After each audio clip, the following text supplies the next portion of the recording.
देखिए, भारतीय परंपरा में, हिंदू परंपरा में सब चीजों के लिए एक स्थान, एक समय नियत है। हम अपने पूर्वजों की उपासना भी करते हैं, पेड़ पौधे, नदी, वृक्ष सबकी उपासना करते हैं, यानी सृष्टि में हर चीज हमसे संबंधित है। पितृपक्ष भी उसी का एक प्रमाण है। सबसे पहले पितृ कौन होते हैं? हमारे परिवार के जिन पूर्वजों का देहांत हो चुका है, उनको हम पितृ मानते हैं, पितृ कहते हैं। जब तक किसी व्यक्ति की मृत्यु के बाद उसका जन्म नहीं हो जाता, वो सूक्ष्म लोक में रहता है।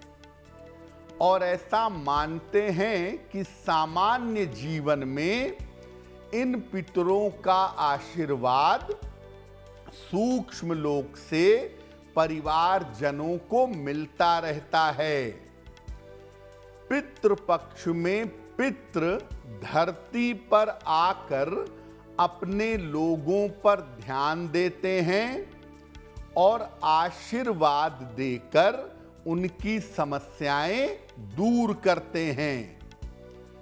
पितृपक्ष में हम लोग अपने पूर्वजों को, अपने पितरों को याद करते हैं और उनकी याद में, उनकी स्मृति में दान धर्म का पालन करते हैं। तो पितृपक्ष एक ऐसा अवसर है जब हम अपने पूर्वजों का आभार व्यक्त करते हैं, अपने पूर्वजों से आशीर्वाद लेते हैं और जीवन में आगे बढ़ते हैं। इस बार पितृपक्ष 18 सितंबर से 2 अक्टूबर तक है, जिसका पालन अपनी परंपराओं के अनुसार हमें करना चाहिए। देखिए, पितृपक्ष का एक सिस्टम है, एक नियम है। उस नियम का पालन करके अगर आप पितृपक्ष में चलेंगे तो आपके पूर्वजों की आत्मा को शांति अवश्य मिलेगी। पितृपक्ष में हम नियमित रूप से अपने पितरों को जल अर्पित करते हैं और ये मन में भावना लेते हैं कि ये जल उन तक पहुंचेगा, जल की सूक्ष्म तरंगें उन तक पहुंचेंगी और उनकी आत्मा को शांति मिलेगी। ये जो जल दिया जाता है, ये दिया जाता है दक्षिण दिशा की तरफ चेहरा करके दोपहर के समय में। जल में काला तिल मिलाया जाता है और हाथ में कुश की अंगूठी पहन लेते हैं या हाथ में कुश घास ले लेते हैं और तिल मिला हुआ जल पूर्वजों को अर्पित करते हैं। जिस दिन पूर्वज के देहांत की तिथि होती है, उस दिन अन्न और वस्त्र का दान किसी निर्धन व्यक्ति को किया जाता है और उसी दिन किसी निर्धन व्यक्ति को भोजन भी कराया जाता है। तो जब आप अपने पूर्वज के देहांत की तिथि पर दान पुण्य कर लेते हैं, निर्धनों को भोजन करा देते हैं, तब आपके लिए पितृपक्ष के कार्य समाप्त हो जाते हैं।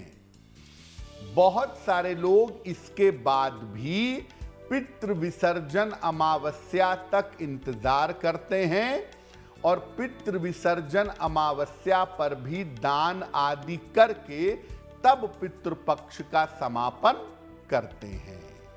देखिए, रोज पितरों को जल दिया जाता है पितृपक्ष में। उनके देहांत वाली तिथि पर पितरों के लिए श्राद्ध किया जाता है।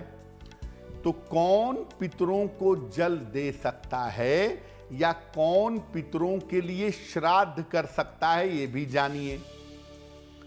घर का जो वरिष्ठ पुरुष सदस्य है, घर का जो सबसे बड़ा पुरुष सदस्य है, वो रोज तर्पण कर सकता है, रोज जल दे सकता है। उसके अभाव में घर का कोई भी पुरुष सदस्य, घर में अगर कोई बड़ा पुरुष नहीं है तो घर का कोई भी पुरुष सदस्य रोज तर्पण कर सकता है। पौत्र भी तर्पण कर सकता है, यानी पुत्र का पुत्र पौत्र भी तर्पण कर सकता है, और नाती यानी पुत्री का पुत्र ये भी तर्पण कर सकता है।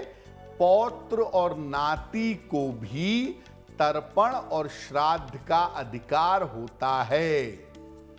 वर्तमान में परंपराएं थोड़ी बदल रही हैं और बहुत सारी जगहों पर स्त्रियां भी तर्पण और श्राद्ध कर रही हैं, कर सकती हैं।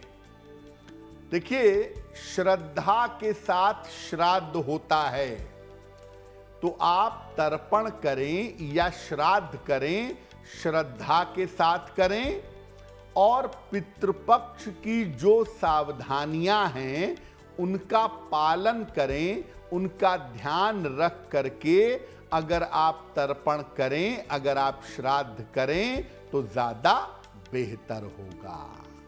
तो आपको पहले बताया कि पितृपक्ष में तर्पण करिए, श्राद्ध करिए, दान करिए, लेकिन कौन सी सावधानियां जरूरी हैं उनको भी समझ लीजिए।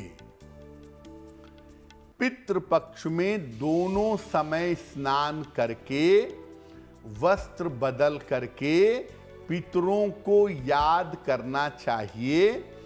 दिन में उनको जल दें और शाम को उनके सामने दीपक और धूप बत्ती जला करके प्रार्थना करें।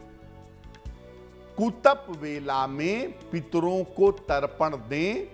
कुतप वेला का मतलब बिल्कुल ठीक दोपहर का समय होता है। इस समय में पितरों को जल दें, तर्पण करें। इसी वेला में तर्पण करने का विशेष महत्व है।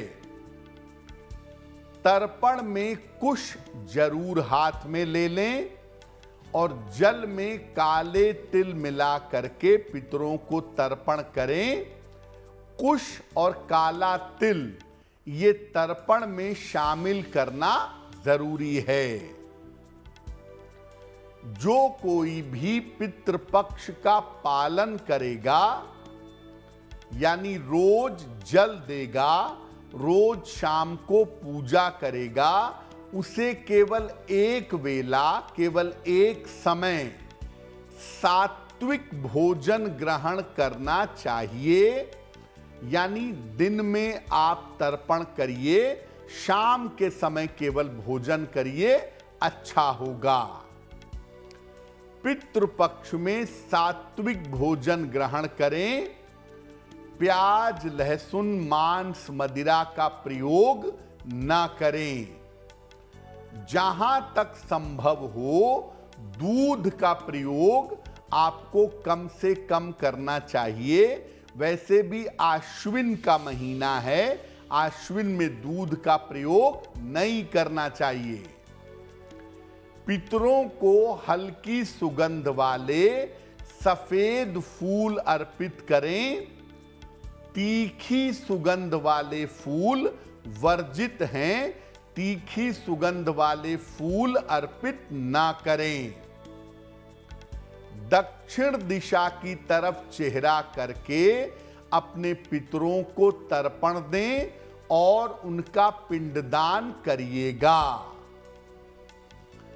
पितृपक्ष में रोज अपने पूर्वजों के लिए, अपने पितरों के लिए भगवत गीता का पाठ करिए। एक अध्याय, एक श्लोक, 2 श्लोक, जितना भी कर सकें पितृपक्ष में भगवत गीता का पाठ जरूर करें। कर्ज लेकर के या दबाव में कभी भी श्राद्ध का कर्म या दान नहीं करना चाहिए। कर्ज लेके पितृपक्ष में श्राद्ध ना करें और दान भी ना करें तो आपके लिए बेहतर होगा। एस्ट्रो तक ऐप पर आपको मिलेगा भविष्य से जुड़े हर सवाल का जवाब। डाउनलोड कीजिए एस्ट्रो तक ऐप और चुटकी में जुड़िए इंडिया के बेस्ट एस्ट्रोलॉजर से।